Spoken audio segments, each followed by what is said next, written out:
तारांकन पूजा विधि। इस दिन बृहस्पतेश्वर महादेव जी की पूजा होती है। दिन में एक समय ही भोजन करें। पीले वस्त्र धारण करें। भोजन भी चने की दाल का होना चाहिए, नमक नहीं खाना चाहिए। पीले रंग के फूल, चने की दाल, पीले कपड़े तथा पीले चंदन से पूजा करनी चाहिए। पूजन के पश्चात कथा सुननी चाहिए। इस व्रत को करने से बृहस्पति जी अति प्रसन्न होते हैं तथा धन और विद्या का लाभ होता है। स्त्रियों के लिए यह व्रत अति आवश्यक है। इस व्रत में केले का पूजन होता है। कथा। किसी गांव में एक साहूकार रहता था, जिसके घर में अन्न, वस्त्र और धन किसी की कोई कमी नहीं थी, परंतु उसकी स्त्री बहुत ही कृपण थी। किसी कसी भिक्षार्थी को कुछ नहीं देती, सारे दिन घर के कामकाज में लगी रहती। एक समय एक साधु महात्मा बृहस्पतिवार के दिन उसके द्वार पर आए और भिक्षा की याचना की। स्त्री उस समय घर के आंगन को लीप रही थी।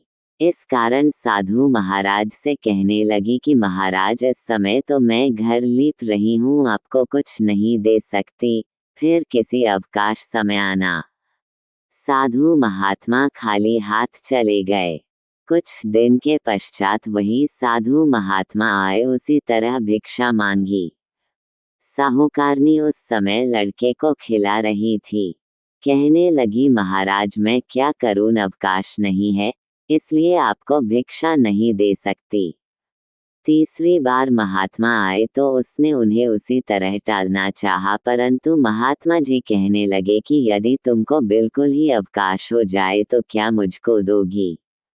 साहूकारनी कहने लगी कि हाँ महाराज, यदि ऐसा हो जाए तो आपकी बड़ी कृपा होगी।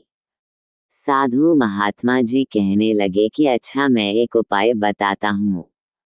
तुम बृहस्पतिवार को दिन चढ़े उठो और सारे घर में झाड़ू लगाकर कूड़ा एक कोने में जमा करके रख दो। घर में चौका इत्यादि मन लगाओ। फिर स्नान आदि करके घर वालों से कह दो, उस दिन सब हजामत अवश्य बनवाए। रसोई बनाकर चूल्हे के पीछे रखा करो, सामने कभी रखो।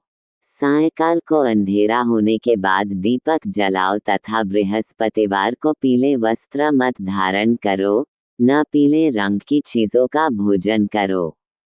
यदि ऐसा करोगे तो तुमको घर का कोई काम नहीं करना पड़ेगा। साहूकारनी ने ऐसा ही किया।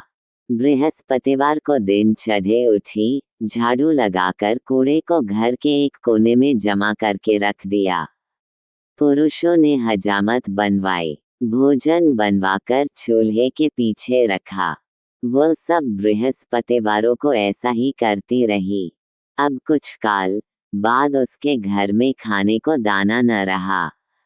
थोड़े दिनों में महात्मा फिर आए और भिक्षा मांगी, परंतु सेठानी ने कहा, महाराज मेरे घर में खाने को अन्न नहीं है, आपको क्या दे सकती हूँ। तब महात्मा ने कहा कि जब तुम्हारे घर में सब कुछ था तब भी कुछ नहीं देती थी। अब पूरा पूरा अवकाश है तब भी कुछ नहीं दे रही हो, तुम क्या चाहती हो वह कहो। तब सेठानी ने हाथ जोड़कर कहा कि महाराज, अब कोई ऐसा उपाय बताओ कि मेरे पहले जैसा धन धान्य हो जाए। अब मैं प्रतिज्ञा करती हूँ कि अवश्यमेव आप जैसा कहेंगे वैसा ही करूँगी। तब महात्मा जी बोले, बृहस्पतिवार को प्रातः काल उठकर स्नानादि से निवृत्त हो घर को गौ के गोबर से लीपो तथा घर के पुरुष हजामत न बनवाए। भूखों को अन्न जल देती रहा करो। ठीक सायंकाल दीपक जलाओ। यदि ऐसा करोगी तो तुम्हारी सब मनोकामनाएं भगवान बृहस्पति जी की कृपा से पूर्ण होगी।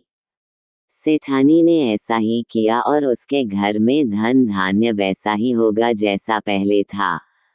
इस प्रकार भगवान बृहस्पति जी की कृपा से अनेक प्रकार के सुख भोगकर दीर्घकाल तक जीवित रही।